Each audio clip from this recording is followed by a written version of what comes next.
Bismillahirrahmanirrahim. Today we are going to discuss one of the important questions of metric and intermediate classes, and that is the Précis writing.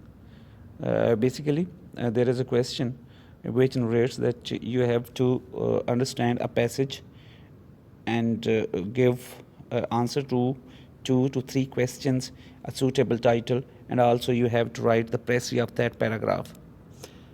First, we'll go to the definition of the Précis, that what the word Précis actually mean or what we have to do in that paragraph. The definition says the word Précis is derived from French, that means summary, and Précis writing means the art of summarizing. So basically it is summary of the original paragraph, or you can say you have to write the summary in 1/3. If the paragraph is in 150 words, you have to write the summary, rewrite that paragraph in 50 words without missing any important ideas. It's a French word. Précis writing involves summarizing a document to extract the maximum amount of information, then conveying this information to a reader in minimum words. So you don't have to you can say you don't have to escape or any information that is important. You can't skip any information. Rather, you have to give the same information in with using minimum number of words. So generally they say the Précis is 1/3 of the original or the given paragraph. Now we'll go to the qualities of a good Précis, that what does a good Précis show or what does it represent. There is clarity. It must have correctness, objectivity, coherence, completeness, and conciseness. Now we'll go to these terms one by one. Clarity. Clarity means getting your message across so that the receiver can understand what the writer is trying to convey. It is the basic and essential need of a Précis. So basic function of the Précis is to give a clear idea to the reader that what does the writer or what does that paragraph suggest. So you have to be clear without any ambiguity, no difficult terms, nothing of that sort that is confusing for the reader. The idea should be clear and understandable.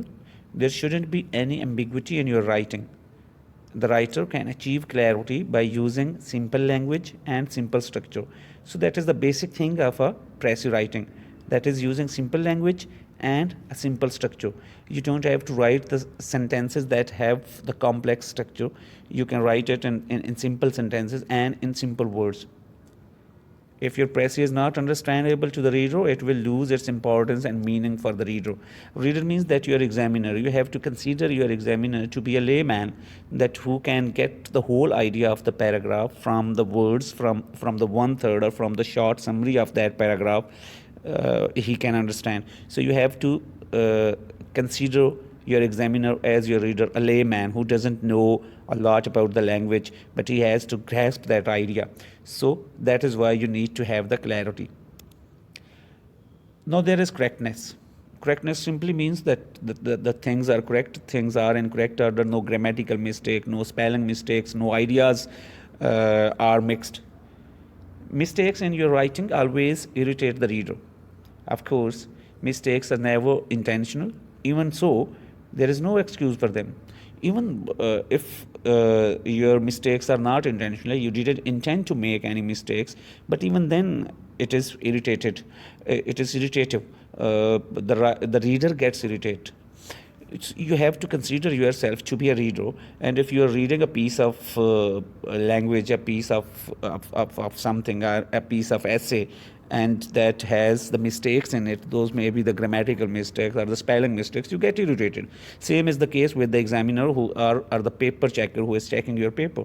So if you are not writing it correctly, it will be irritating, and he won't be considering you for the good marks. At the time of writing or composing a Précis, the writer must ensure that the facts and figures are correct.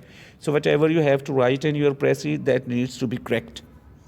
Structure of sentences and spellings of words must be correct, because a single mistake in structure and spelling may spoil the message. A simple mistake of punctuation, a simple mistake of spelling or grammatical structure or the sentence structure can change the meaning altogether. So we may consider the mistakes under the following headings. What sort of mistakes can occur in a précis? The mistakes can be of misspelled words, mistakes in figures and dates, mistakes in punctuation, mistakes of grammar and structure. So these are the mistakes which one needs to ponder or consider while writing a précis. So in this way, only in this way, you can write a correct précis. Now there is objectivity. Objectivity means that you don't have to give your own opinion. You just have to summarize the given passage without commenting on it, without going in favor of something or going against something. You just have to remain objective. Whatever has been given to you, you have to just rewrite that. Objectivity means the ability to present or view facts uncolored by feelings, opinions, personal bias. Even if the facts or the figures are against your choice or against your liking, you don't have to change them. While making a précis, the writer should adopt an objective approach. An objective approach means that you write whatever you see, you write whatever you hear, you write whatever you read. So whatever you are reading, you just have to summarize that without giving your personal opinion. He shouldn't give and add his personal opinion and ideas in the précis. A précis should be purely a summary of the original text without any addition. So that is the basic thing. You don't have to explain anything. You just have to summarize the thing. So that is the objectivity. Now that is the coherence. Coherence means that you just interpret the ideas in a logical sequence, in a sequential manner, without you can say without skipping any information. Coherence means the logical and clear interconnection of ideas in a written précis of work. It doesn't mean that if you're writing a précis and you start skipping certain ideas or certain sentences or certain terms and it becomes difficult for the reader to understand or the grasp the information that you are providing. So it means that you need to be coherent. You need to give a logical and clear interconnection of ideas. A good précis should be coherent. The idea which are presented in précis must have a logical connections and they all should be interpreted. Those ideas needs to be interpreted. You can't skip the sentences if you are not understanding it. So if you skip those sentences, if you don't interconnect the ideas, you are not going to get the good marks. In short, we may say that the ideas should be well knitted so that the writer may not be confused and lose his interest. So basically, your précis should have interest for the reader. If you're writing it for other than exam purpose, you're summarizing any content of paper, any content of article. So it means, but when you're writing it for the examination purpose, even then, your examiner or the paper checker can only dislike it, and he won't be going to give you good marks in the précis. So coherence needs to be there. Then there is completeness. That is the completeness of thought, completeness of idea. Another striking feature of a good précis is completeness. A précis should be complete in all respect. Completeness means that the writer should include all the important facts in précis, whatever has been given in the paragraph and the original passage. You are going to give a précis, so you have to give the whole information in it. To make it short, he shouldn't omit the important ideas. You can't skip or omit the important ideas. This mistake on part of the writer will spoil the importance and meaning of the précis. It will definitely change the meaning and it will destroy, it will spoil the whole of your effort or the whole of the purpose behind writing a précis. Then there is conciseness.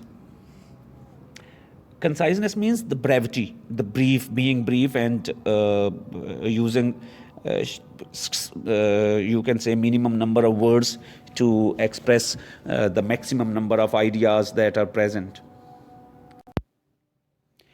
So while talking about the conciseness, it's a desirable quality of a good précis. Conciseness means to say all that needs to be said and no more. The writer should write what is necessary and avoid writing unnecessary details. A concise précis of work conveys the message in the fewest possible words. So that is the thing. Fewest possible words, but the whole idea. The words needs to be minimum and the idea needs to be expressed in a way that it is understandable to the reader. But one point must be kept in mind, that the writer shouldn't omit some basic and essential facts to achieve conciseness. Basically, when you are going to shorten a paragraph, you need to omit something, but those things must not be of the vital importance. There might be some unnecessary details, so you can just skip those or omit those or delete those details. To achieve conciseness, notice the following suggestions. So these are the suggestions you can follow to write a concise and a brief précis. The first suggestion is that is omitting unnecessary details. If there are details that are unnecessary, you can omit that. Eliminate word expressions, include only relevant material, avoid unnecessary repetition. So these are the points which needs to be considered while making the précis a concise one. Now there are rules of making a précis. How can a précis be made? A well-written précis should be serviceable substitute for the original work. The goal of a précis is to preserve the core essence of the work in a manner that is both clear and concise.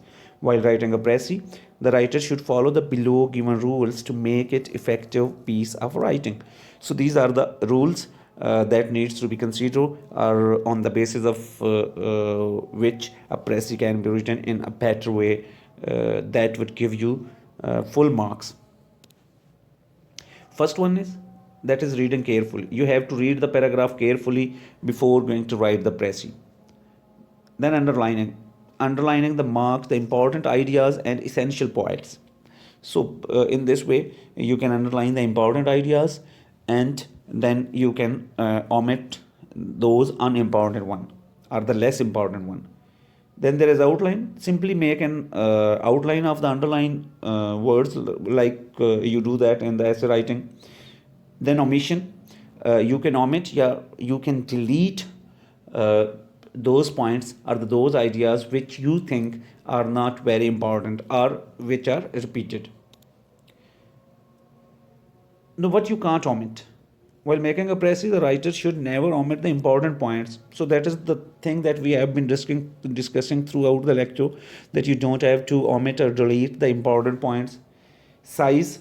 You have to keep in mind that the précis has to be 1/3 of the original passage. 1/3. It means that if the original paragraph is 100 words, you can write the précis in 33 words. It can be from 30 to 40 words.